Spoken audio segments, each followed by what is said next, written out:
This is Scottish Chamber's most recent survey.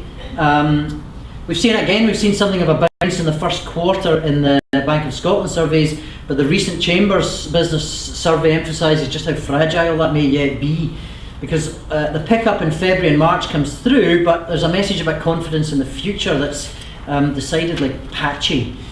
Some signs of improvement in the first quarter to recover ground lost before Christmas, but equally some real doubts about the future.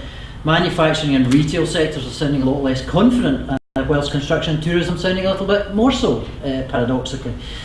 Behind this, I think there's a concern that demand is being affected by a mixture of rising costs, the public sector spending cuts, and some mixed signals about economic growth in important overseas markets. So what you see from the ratings agencies about America, why that has such a significant impact on the stock market. Incidentally, always curious as to why the ratings agencies have got away scot-free. The banks have taken all the hammering, but the rating agencies, we still pay full attention to everything they say without criticism, but I'll just pass over on that. Future considerations, issues that may affect, will they or won't they affect how we see the conditions in Scotland over the next few months and years. Very recent past, relatively immediate future suggesting that we've got to be pretty cautious still about what's going to come in the longer term. But of course there are some developments that could have an impact. Will the Scottish elections make a difference? Will there be major shifts in policy that could affect Scotland's growth? That very much depends on whether you believe there are any levers to pull in the Scottish Government that genuinely affect growth. Will the existing economic strategy that emphasises particular Scottish strengths in industries like energy, and I think we can assume that renewables is going to be still centre stage for some considerable time to come. Life sciences, financial services, the creative sector, food and drink, particularly whisky, and tourism. We just saw some better performance in staycations in Scotland than other parts of the UK. But is there more to be exploited from some of our traditional strengths in engineering?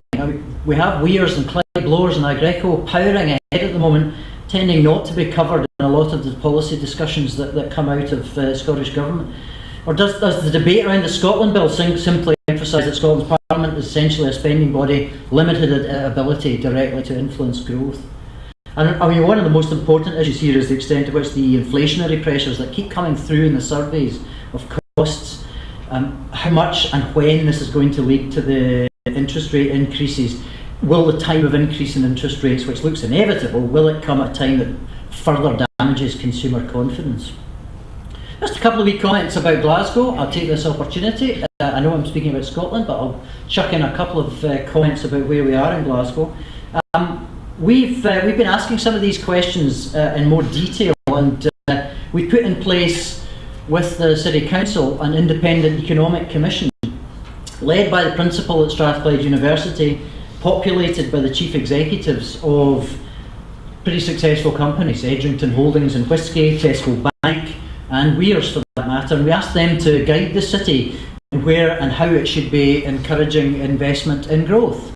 Its task was to look at how we should go about earning our living, how might we expect the city to go about earning its living in the future, and how it should go about attracting continued investment in its success. Glasgow's actually been quite a good story of investment success over the past 15 years, and really this is just the time for us to ask, just at the cusp of the recovery and at a point when the public sector is changing its approach under pressure with its budgets, what does that mean for a city like Glasgow? Where should investment come from? How should it be encouraged?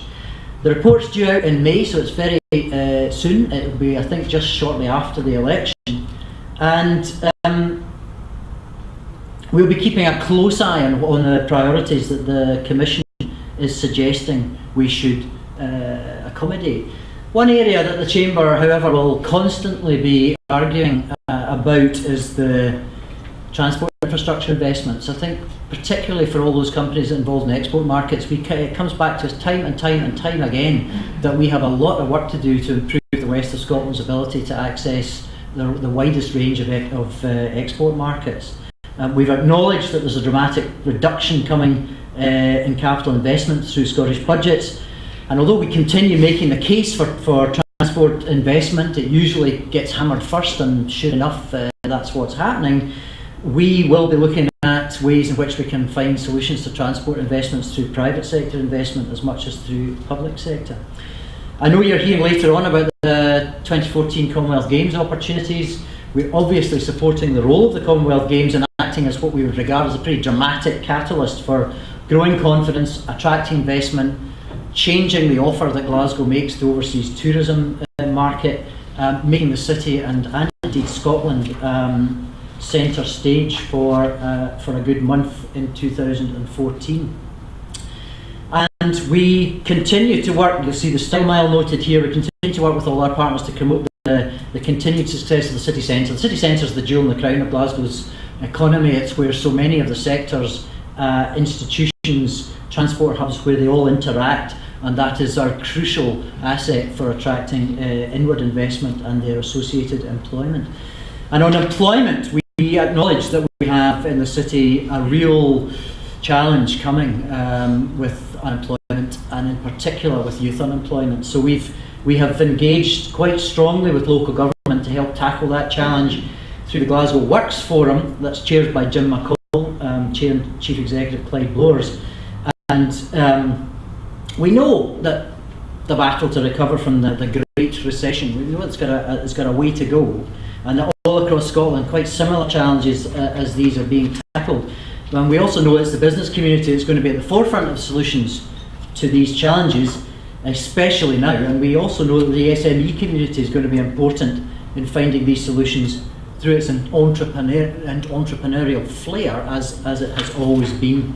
So on that, I'm going to leave you to examine in more detail all the issues of procuring with the public sector, and I wish you an excellent and fruitful day. Thank you very much.